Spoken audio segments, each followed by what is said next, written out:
Hey everyone, Mr. Sujano here. In this video, we're talking about the latest and greatest in gaming and tech news. Let's get started. Alright, to kick things off, we're talking about GameCube emulation with ProtonDB, which I've been told is pronounced subscribe to Mr. Sujano, or PlayCube, depending on, I guess, how you want to pronounce this one.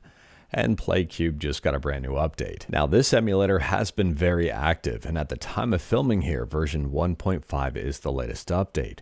There are some work to the GFX engine, and also some more games are now loading. PlayCube is 100% free, it's open source, it's available for Windows and Linux, and I'll drop a link to the GitHub in the description below and feel free to check it out. Moving on, and we're talking about Wii U emulation with CEMU, and if you're on Linux or Mac, you might like this update. So as of CEMU version 2.0-47, they've added in introductory Wiimote support for Linux and probably Mac OS.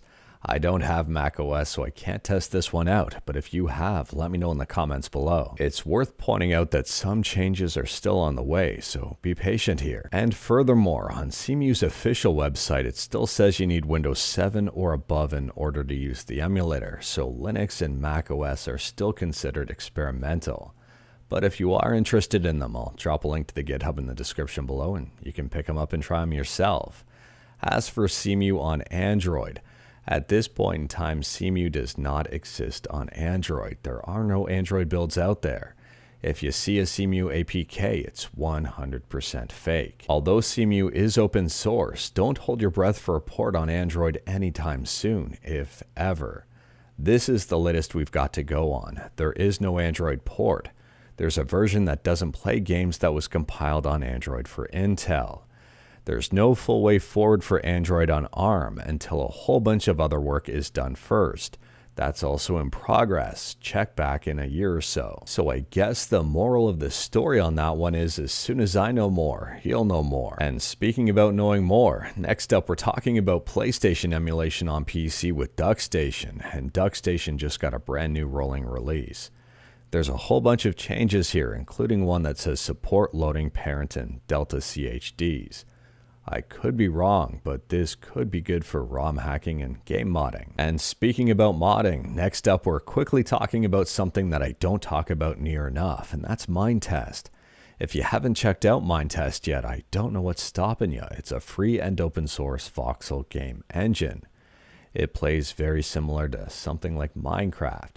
And there's a whole bunch of games you can download for this, including something we've talked about before, Mineclone 2. So let me know your thoughts about Minetest in the comments below. Have you checked it out before? If you have, what are your favorite downloads for it? I am really curious. Next up, we're talking about a fan-made movie here for The Legend of Zelda. It's called Zelda's Majora's Mask Lost in Time. At least that's the current working title.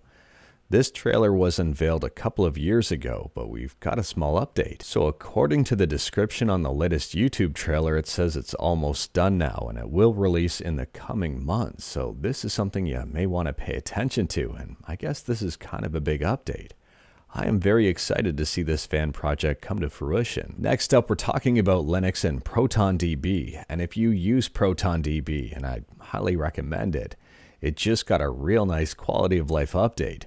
There is now a tab submenu above reports on game pages. In this menu, you can now filter by PC, Steam Deck, or combined list, and even more. In my opinion, this was a real long time coming, but I'm glad it's here. Let me know your thoughts about this one in the comments below. And speaking about a long time, happy birthday to Debian, which is celebrating 30 years of existence. It's amazing. Moving on, and we're quickly talking about Baldur's Gate 3, and the development team for this game has been extremely busy. They've released hotfixes, and there's a patch here right around the corner expected to have over 1,000 fixes and tweaks. And they're still working on the feature to let players change their character's appearance mid-game. And speaking about releasing, next up here we're talking about AMD and FSR 3, and according to overclock3d.net, which I will leave a link to in the description below, AMD aims to make Starfield their debut FSR3 game. Unfortunately, there aren't a lot of details yet about FSR3, but I am extremely curious about this one, and as soon as I know more, you'll know more. And still speaking about releases, next up here we're talking about 8bitdo, and today 8bitdo unveiled their brand new Micro Bluetooth Gamepad. It looks to be a little bit bigger than their already existing 02 gamepad with squared edges. Interestingly enough, the Micro has two sets of shoulder buttons, so you'll get your L1, L2, R1, and R2 buttons. It's USB-C for charging, it boasts a 10-hour battery life, and it's compatible with the Switch, Android, iOS, Windows, Mac OS, and also Linux, and obviously the Raspberry Pi. And you can play it wired or wireless via Bluetooth. And I'm assuming it's going to be a little bit more comfortable than the 02, but it doesn't look that comfortable to me. And fortunately, they've done an okay job keeping the price down. It's retailing for $25 overall in green or blue. Let me know your thoughts about this one in the comments below. Next up, we're talking about Teknoparrot, and it appears that Teknoparrot got an update to allow some more games to work in single-player mode. We've got Samurai Showdown, SNK Heroines, Million Arthur Arcana Blood, Fighting EX Layer, and The King of Fighters 14. Moving on, and we're talking about Yakuza, Like a Dragon, Black Panther on the PSP, and this game just got a brand new English patch. If you wanted to check this one out, I'll drop a link to the YouTube video in the description below, and you can even find the patch there. Honestly, I've never played this game, but it is on my radar, and if you have played this game, let me know in the comments below and let me know your thoughts about it. And speaking about games, if you're a fan of Batman and Nintendo Switch or Nintendo Switch Emulation, you may be a fan of this announcement from Nintendo. Today, Nintendo announced that Batman Arkham Trilogy will be hitting the Switch on October 13th of this year. Now, if the Switch is too new of a handheld for you and you prefer something, I don't know, a little bit older, like the Game Boy Advance, you may be a fan of this news. Sonic Advance 2 SP is now available on romhacking.net. I'll drop a link to it in the description below. At a high level here, this is a real nice quality of life patch for Sonic Advance 2. You're no longer punished for going fast. They've adjusted enemy placements to prevent many cheap shots, and many bottomless pit areas have been replaced with new routes and even more. And last up here, we're talking about Linus Tech Tips, and this is not good news.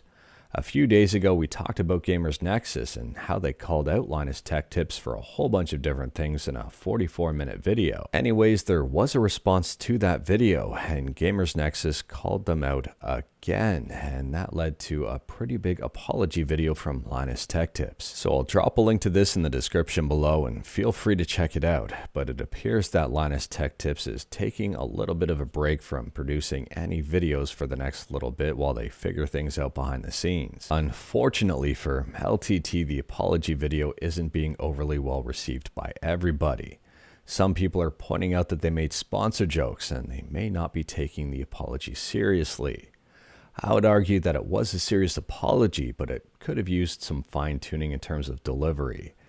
And none of this was addressed, which is fueling the fire and causing even more discussion. Honestly, there's quite a bit to unpack in this series of tweets, and I'll drop a link to it in the description below, and feel free to check them out if you are interested. Now, in fairness, that apology video may have been filmed and posted before anyone saw those allegations, and here is the response from their Twitter account. We are taking Madison's allegations seriously. We are conducting an internal assessment alongside bringing in a third-party investigator to look into those allegations. Honestly, here I've got no idea what the future of Linus Tech Tips looks like, and I'm not about to speculate. I've got a feeling we're going to find out more information soon. Let me know your thoughts about this whole thing in the comments below. But anyways, that is all I've got for you in this one. Straight to the point, all stuff and no fluff.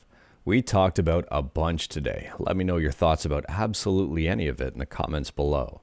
If you like this video, leave a like. If you didn't like this video, leave a like. Hit that subscribe button, check out my other videos. Don't tempt fate, save your state.